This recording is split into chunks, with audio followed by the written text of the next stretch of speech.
के बड़े अधिकारी हो सकते हैं, सरकार के कोई रसूख वाले मंत्री हो सकते हैं, विधायक हो सकते हैं। रंजीत कुमार का व्यक्ति के नाम चर्चा में चल रहा है। ये तो पहले से भी चर्चा में था, तो सरकार क्यों सोई हुई थी? सरकार ने क्यों नहीं कार्रवाई की? उत्पीड़न हुआ जो भाड़ा लगा करके इस बेरोजगारी के दौर में जो लोग पहुंचे एग्जामिनेशन सेंटर पर और निराश होकर के निकले, उनको सरकार हर्जाना दे, ये भी हम मांग करेंगे। तो रोजगार उनको देना पड़ता है। अब रोजगार जब उनको देना पड़ता है तो कैसे रोजगार न दें? तो उनका एक तरीका है, पेपर लीक करा दो। पेपर लीक जैसे ही हो जाएगा काम ठंडा। बीपीएससी पेपर लीक का मामला फिर से सामने आया है। हमारे साथ हैं भाकपा माले के विधायक संदीप सौरभ। फिर से बीपीएससी में पेपर लीक का मामला सामने आया है। सामने आया है, अच्छी बात तो नहीं है, कोई गौरवान्वित होने वाली बात नहीं है, बल्कि इस सरकार के लिए शर्म की बात है कि एडमिट कार्ड के पीछे आंसर छपा हुआ है। और जब यहाँ तक मामला पहुँच गया तो आप समझ लीजिए कि इसका दायरा कितना बड़ा हो सकता है। हमने एकदम शुरुआत में कहा था कि इस बहाली को आनन फानन में सरकार ले रही है। जब सरकार ने घोषणा कर दिया था कि अगस्त में बहाली हम लेंगे, उससे पहले मार्च अप्रैल में हम जा करके इसके लिए एसटीईटी करेंगे, बगैर योग्यता परीक्षा के आप बहाली ले रहे हैं। ऐसा तो कभी बिहार में हुआ नहीं था। टीआरई 1 हुआ, उससे पहले 2019 में एसटीईटी हुआ था। टीआरई 2 हुआ, उसके पहले एसटीईटी 2023 हुआ था। अब टीआरई 3 अगस्त में होना था, उससे पहले एसटीईटी 24 होना था, मार्च अप्रैल में। आपने एसटीईटी हटा दिया, सीधे आपने बहाली ले ली। क्यों? क्योंकि लोकसभा चुनाव से पहले आपको दिखाना था कि भाजपा सरकार भी, एनडीए सरकार भी रोजगार दे सकती है। कहाँ दे रहे हैं आप? नकल के लिए भी अकल चाहिए, लेकिन भाजपा वालों के पास, जदयू वालों के पास अकल नहीं है। ये लोग आनंद फानंद में बहाली लिए, और पेपर लीक का दायरा इतना विस्तृत इसमें है कि इसमें समझ लीजिए कि जो 300 बच्चे अरेस्ट हुए हैं, सिर्फ वो कल्प्रिट नहीं है, दोष केवल उनका नहीं है।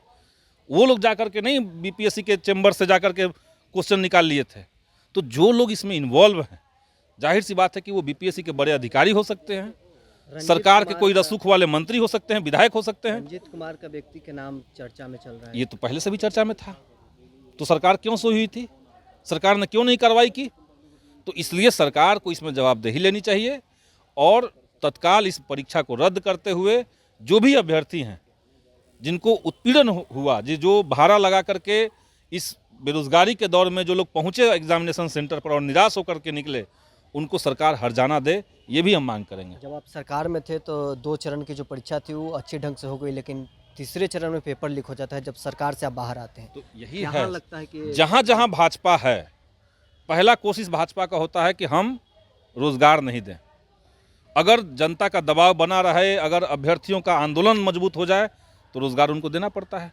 अब रोजगार जब उनको देना पड़ता है तो कैसे रोजगार न दें? तो उनका एक तरीका है, पेपर लीक करा दो।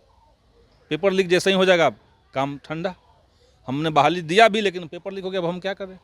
ये भी एक तरीका है बीजेपी का।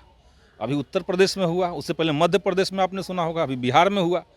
तो भाजपा का मतलब होता है पेपर लीक, और पेपर लीक का मतलब होता है सरकार वीक।